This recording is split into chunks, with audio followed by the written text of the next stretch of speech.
Previous video में हमने पढ़ा था कि मल्टीपर्पज़ रिवर वैली प्रोजेक्ट्स होते क्या हैं और उनका इस्तेमाल किस तरह से किया जाता है। इस वीडियो में हम पढ़ेंगे कि मल्टीपर्पज़ रिवर वैली प्रोजेक्ट के नुकसान क्या क्या हैं। तो सबसे पहले हम शुरू करते हैं जियोग्राफिकल जो प्रॉब्लम्स आती हैं। पहला है नेचुरल फ्लो। तो जब किसी नदी पे एक बांध बनाया जाता है, डैम बनाया जाता है, तो ऐसे में उस नदी का जो नेचुरल फ्लो है वो ख़राब हो जाता है, क्योंकि पानी को हम एक जगह स्टोर करने लगते हैं। तो सबसे पहला जो रीज़न है वो है नेचुरल फ्लो का कम हो जाना। दूसरा है एक्सेसिव सेडिमेंटेशन। तो जब पानी कहीं पे बहुत देर तक रुका रहता है तो उसमें जो मौजूद पार्टिकल होते हैं, जैसे बालू, कंकड़, पत्थर और जो फर्टाइल चीज़ें होती हैं, वो सब कुछ जो है वो नीचे सतह पे जा कर के जमा हो जाता है। तो जो चीज़ बह करके खेतों में जानी चाहिए थी, जो फर्टाइल चीज़ें जो नदी के साथ बह करके आती हैं, वो जो खेत में जाना चाहिए था, वो डैम के बनने की वजह से एक ही जगह पे जा कर के रुका हुआ है, वो बैठ गया है सतह पे। तो इससे खेत में जो फर्टिलिटी होती है वो कम हो जाती है, ज़मीन की फर्टिलिटी कम हो जाती है। तीसरा है poor habitat for aquatic life. तो हम जानते हैं कि एक बहता हुआ जो पानी होता है, वहाँ पे जो एक्वेटिक लाइफ है वो ज़्यादा अच्छा ग्रो करता है, ऑक्सीजन लेवल हाई रहता है। लेकिन जब एक डैम बनता है तो जो पानी है वो रुका हुआ रहता है। तो पानी के रुके हुए होने की वजह से उसमें जो एक्वेटिक लाइफ है वो भी बहुत उसमें ऑक्सीजन की कमी होती है, उसमें पॉल्यूशन बढ़ सकता है। तो इसकी वजह से जो एक्वेटिक लाइफ है, जो पानी के अंदर का जीवन है, वो भी प्रभावित होता है। इसके बाद हम समझते हैं रेनफॉल। तो जब डैम के अंदर रेनफॉल, जब पानी बहुत तेज़ आने लगता है, रेनी सीज़न है, तो ऐसे में क्या होगा कि डैम में बहुत ज़्यादा पानी भर जाता है। तो जिसकी वजह से जो आसपास की मिट्टी होती है, उस मिट्टी का भी इरोजन होने लगता है। उसका जो सबसे ऊपर का सतह, हम जानते हैं कि मिट्टी का जो सबसे ऊपर का सतह होता है वो सबसे ज़्यादा फर्टाइल होता है। तो ऐसे में क्या होता है कि जो मिट्टी है उसका ऊपर का लेयर पानी के तेज़ बहाव की वजह से हट जाता है और वो फर्टाइल नहीं रह जाता है। उसके बाद है डिस्ट्रक्शन ऑफ प्रॉपर्टी। तो मान लीजिए कि रेनी सीज़न आया, अब डैम में एक लेवल तक पानी भरा जा सकता है, उसके बाद उस डैम को खोलना पड़ेगा। तो जब डैम खुलता है तो इससे बहुत तेज़ी से पानी जो है वो फ्लो कर जाता है, और ये जो पानी जब डैम खुलने की वजह से बहता है तो इससे आसपास का जो एरिया है वो पूरी तरह से डिस्ट्रक्ट हो जाता है। कभी कभी हम ये भी देखे हैं कि जब बाढ़ के पानी को डैम से खोला जाता है तो आसपास के जो मकान होते हैं उसमें पानी घुस जाता है, और तरह तरह की जितनी भी प्रॉपर्टीज़ होती हैं सब में पानी घुस जाता है और वो ख़राब हो जाते हैं।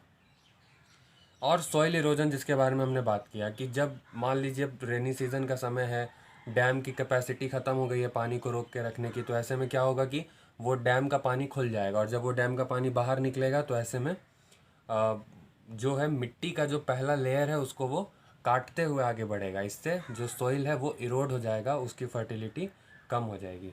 अब दूसरा रीज़न हम समझते हैं सोशल इम्पैक्ट। तो जब डैम बनाए जाते हैं तो इससे लार्ज स्केल में डिस्प्लेसमेंट होता है, यानी कि लोगों को अपना घर छोड़ छोड़ के जाना पड़ता है। वैसे लोग जो उस जगह पे शुरू से नहीं रह रहे हैं, वो तो आराम से कहीं और जा कर के शिफ्ट हो जाते हैं। लेकिन जो ट्राइबल लोग होते हैं, जो जिनका घर वहीं पे है, अब वैसे लोगों को शिफ्ट होने में बहुत दिक्कत होता है। तो ऐसा देखा जाता है कि जब एक बहुत बड़ा डैम बनाया जाता है तो लोग उसके विरोध में भी बहुत ज़्यादा होते हैं। Irrigation change cropping pattern. अब देखिए, जब इरिगेशन किया जाता है तो हम जानते हैं कि पानी की आवश्यकता होती है। तो पानी जो है जब डैम में भरा रहता है, अब उस डैम के पानी का इस्तेमाल करके खेतों तक लाया जाता है उस पानी को, और इरिगेशन किया जाता है।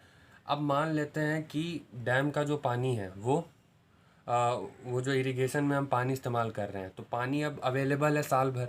अब साल भर वो पानी अवेलेबल है और उसका इस्तेमाल हम क्या कर रहे हैं, तो हम उसका इस्तेमाल कर रहे हैं जो हमें हाई यील्डिंग क्रॉप है, जैसे कि वीट है और तुम्हारा राइस है। तो ये सब चीज़ को उगाने में ज़्यादा इस्तेमाल हो रहा है, वैसी चीज़ों को नहीं उगाया जा रहा है जो ज़्यादा प्रॉफिट नहीं देते हैं। तो ऐसे में एक तरह का क्रॉपिंग पैटर्न हो जाता है, क्योंकि किसान को जिस चीज़ को उगाने में फ़ायदा है वो उसी को उगाता है। तो ये इसके वजह से क्रॉपिंग पैटर्न भी चेंज हो जाता है डैम की वजह से। और दूसरी चीज़, इससे क्या होता है, जब डैम का पानी जो है वो बायस्ड होता है, जैसे नदी का फ़्लो था, तो नदी का फ़्लो कोई रोकता नहीं है, तो ऐसे में सब जगह पे पानी पहुंचता है, लोग खेती करते हैं। डैम के पानी में क्या होता है कि कुछ लोग उसका बहुत अच्छा इस्तेमाल ज़्यादा इस्तेमाल कर लेते हैं और कुछ लोग उसका कम ही इस्तेमाल कर पाते हैं, उन तक पानी उतना पहुंचता ही नहीं है। तो इसके वजह से कुछ लोग ज़्यादा मुनाफा कमा लेते हैं और कुछ तक के पास पैसे जो इरिगेशन फैसिलिटी है वो नहीं पहुंच पाती है। तो इससे गरीब और अमीर का अंतर भी बढ़ जाता है। इसके बाद है साबरमती बेसिन में जो कॉन्फ्लिक्ट हुआ था। तो साबरमती नदी जो है उसमें जो डैम बनाया गया था उसमें ये देखा गया कि जो साबरमती नदी जो गुजरात में है वहाँ पे जो उसका पानी है, साबरमती नदी का डैम वाला पानी, उसको अर्बन एरिया में ज़्यादा पहुँचाया जाता था और रूरल एरिया में कम पहुँचाया जाता था। तो इससे जो रूरल एरिया के लोग थे उन्होंने बहुत बड़ा एक तरह से दंगा हो गया था वहाँ पे। तो साबरमती नदी जो है वहाँ पे उसके पानी को लेकर के बहुत ज़्यादा विवाद है शुरू से ही, क्योंकि वो शहरों में ज़्यादा इस्तेमाल के लिए भेजा जाता है और गाँवों में उसका इस्तेमाल कम होता है। इसके बाद हम डैम की वजह से दूसरी चीज़ देखते हैं, जो इंटर स्टेट वाटर डिस्प्यूट्स होते रहते हैं। यानी कि एक राज्य और दूसरे राज्य जैसे कि तमिलनाडु और कर्नाटक के बीच में, उसी तरह से ये तमिलनाडु और मध्य प्रदेश के बीच में, इस तरह से बहुत सारे स्टेट हैं जिनमें बहुत सारी नदियां बहती हैं एक स्टेट से दूसरे स्टेट में, और उसके पानी को लेकर के हमेशा विवाद होता है क्योंकि वो लोग डैम बना लेते हैं और वो लोग एक स्टेट ज़्यादा इस्तेमाल कर रहा है उसका, दूसरा स्टेट उसका कम इस्तेमाल कर रहा है। तो ये भी एक प्रॉब्लम है। और इसको लेकर के एक बहुत ही अच्छा एग्जाम्पल है नर्मदा बचाओ आंदोलन। तो नर्मदा नदी जो है वो बहुत सारे स्टेट से होकर के गुजरता है, गुजरात, महाराष्ट्र, मध्य प्रदेश। तो ये तीनों स्टेट के लोगों में ये विवाद रहता है नर्मदा नदी पे जो डैम बनाए जा रहे हैं, क्योंकि नर्मदा नदी पे बहुत सारा डैम बनाया हुआ है, लगभग 3000 से ज़्यादा बड़े छोटे डैम मिला करके हैं और तीनों स्टेट में वो है। तो इससे क्या होता है कि कुछ में पानी इस्तेमाल ज़्यादा हो रहा है, कुछ स्टेट में, कुछ में कम हो रहा है। तो ये भी एक प्रॉब्लम है। और आखिरी है टेहरी डैम। एक टेहरी डैम है, इस पे विवाद ये है कि इसमें जो पानी स्टोर्ड होता है वो महाराष्ट्र में ज़्यादा इस्तेमाल हो रहा है, और जबकि वो मध्य प्रदेश में भी वो नदी बह रही है, लेकिन तब भी नर्मदा नदी का जो पानी है टेहरी डैम में वो महाराष्ट्र में ज़्यादा इस्तेमाल हो रहा है और मध्य प्रदेश में उसका कम इस्तेमाल हो रहा है। तो इसके चलते ये भी एक विवाद है। टेहरी डैम एक बहुत बड़ा डैम है जो कि नर्मदा नदी पे बनाया गया है। तो इस वीडियो में हमने पढ़ा कि जियोग्राफिकल क्या प्रॉब्लम्स आते हैं और सोशल इम्पैक्ट क्या क्या होता है। नेक्स्ट वीडियो में हम वाटर हार्वेस्टिंग को शुरू करेंगे। Thank you.